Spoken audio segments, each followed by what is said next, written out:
Assalamu alaikum, everyone. Welcome back to Let's Practice with Maria. How are you doing? I hope you are doing great. আজকে আমরা শিখব B ভার্বের ব্যবহার। Spoken ইংলিশের প্রথম ধাপই হচ্ছে বি ভার্বের ব্যবহার শেখা। তবে আমাদের প্রথমে জানতে হবে বি ভার্ব কোনগুলো। বি ভার্বের মোট ৮টা ফর্ম বা রূপ রয়েছে। সেগুলো হচ্ছে am, is, are, was, were, be, being, been। ইংরেজিতে প্রপারলি দক্ষ হতে হলে অবশ্যই এদের ব্যবহার জানতে হবে। সো আজকে আমরা শিখব am, is, are, was, were এর ব্যবহার। এগুলো কোন কোন ক্ষেত্রে ব্যবহার করা হয় এবং এসব ব্যবহার করে বাক্য কিভাবে তৈরি করা যায়। am, is, are, was, were এই ভার্বগুলো বাক্যে অক্সিলারি ভার্ব হিসাবে কাজ করে এবং মেইন ভার্ব হিসাবেও কাজ করে। আজকে আমরা এই ভার্বগুলোর এমন কিছু ব্যবহার শিখব যেখানে এই ভার্বগুলো মেইন ভার্ব হিসাবে ব্যবহার হয়েছে, অক্সিলারি ভার্ব হিসাবে না। তো চলুন দেখে নেই এর কিছু ব্যবহার। পরিচয় দেওয়ার ক্ষেত্রে আমরা সাধারণত নিজেদের নাম বলি এবং পেশায় আমরা কি করি সেটা বলি। সো কয়েকটা ওয়েতে আমরা আমাদের নাম বলতে পারি, যেমন মাই নেম ইজ, এরপর dash, my name is dash, এই ড্যাশে নাম বসাতে হবে। এরপর this is dash, I am dash, এই ড্যাশের জায়গায় নিজেদের নাম বসাতে হবে, তাহলে হয়ে যাবে। সো সেন্টেন্সটা এরকম মেক করতে পারি, my name is Maria, or this is মারিয়া, অথবা আই অ্যাম মারিয়া। এরপর পেশার ক্ষেত্রে যদি কেউ ছাত্র বা ছাত্রী হয়ে থাকে তাহলে সে বলতে পারে I am a student, I am a student, আমি একজন ছাত্র অথবা ছাত্রী। কেউ যদি শিক্ষক হয় তাহলে সে বলতে পারে I am a teacher, I am a teacher. কেউ যদি গৃহিণী হয়ে থাকে তাহলে সে বলতে পারে I am a home maker, I am a home maker. কেউ যদি চাকরিজীবী হয়ে থাকে তাহলে সে বলতে পারে I am a job holder, I am a job holder. এভাবে বি ভার্ব ব্যবহার করে ইংরেজিতে নিজেদের পেশা সম্পর্কে বলা যায় খুব সহজেই। যদি আমরা অন্য কোনো ব্যক্তিকে পরিচয় করিয়ে দিতে চাই তাহলে আমরা এভাবে বলতে পারি she is Rabeya, she is Rabeya, অথবা এভাবে বলা যায় হার নেম ইজ রাবেয়া। আবার এভাবে বলতে পারি she is my friend, she is my friend. এরপর he is Arafat, his name is Arafat, অথবা হি ইজ মাই ব্রাদার। এইভাবে আমরা পরিচয় করাইতে পারি। আবার বলতে পারি this is my friend, that is my father. আর যদি একের অধিক ব্যক্তি হয় তাহলে সাবজেক্ট হিসাবে দে ব্যবহার হবে আর বি ভার্ব হিসাবে আর হবে। যেমন they are my friends, they are my colleagues.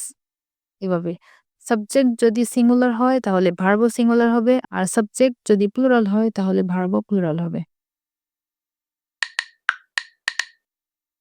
কোনো মানুষের শারীরিক বা মানসিক অবস্থা অথবা কোনো বস্তুর অবস্থা বোঝাতে আমরা সাধারণত বি ভার্ব ব্যবহার করি।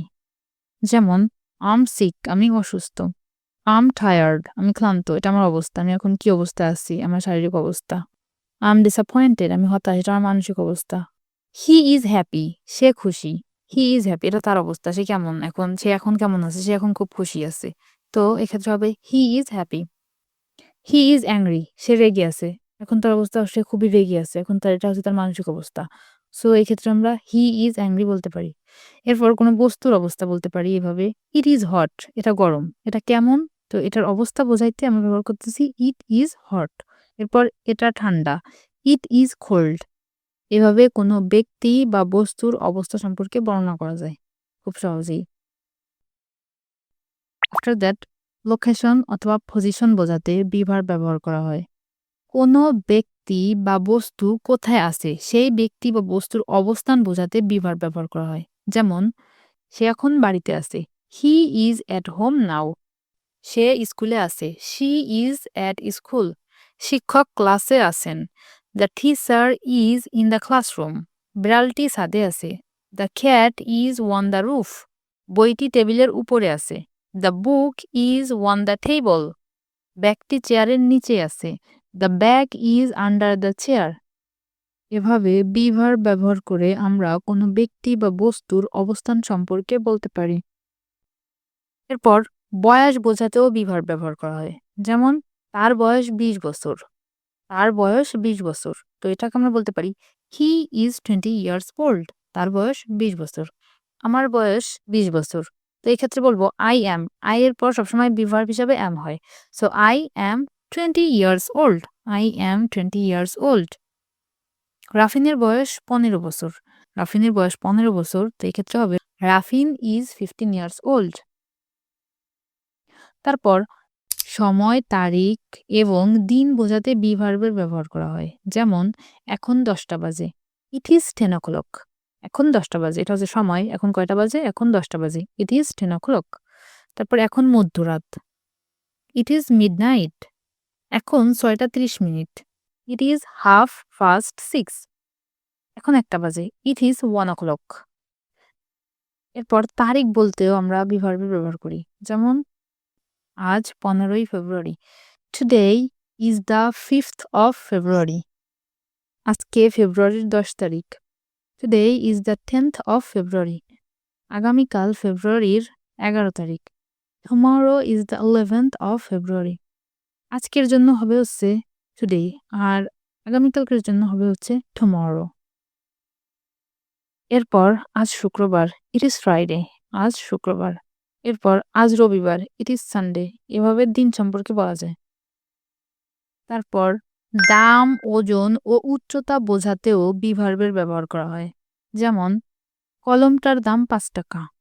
এটা হবে the price of the pen is 5 টাকা। ওই ব্যাগটি ব্যয়বহুল।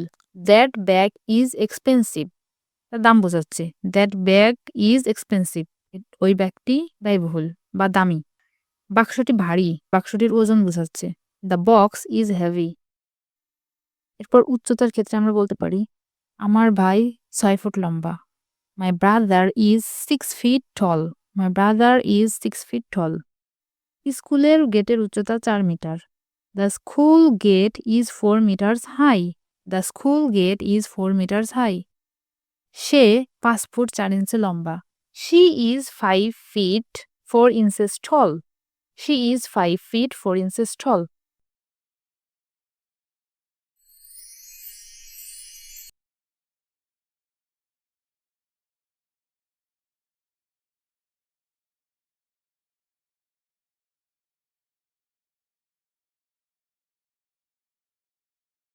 এইভাবে আমরা বি ভার্ব ব্যবহার করে আমাদের দৈনন্দিন জীবনের ছোটখাটো সেন্টেন্সগুলো আমরা মেক করতে পারি এবং আমাদের ডেইলি কনভারসেশনে ব্যবহার করতে পারি।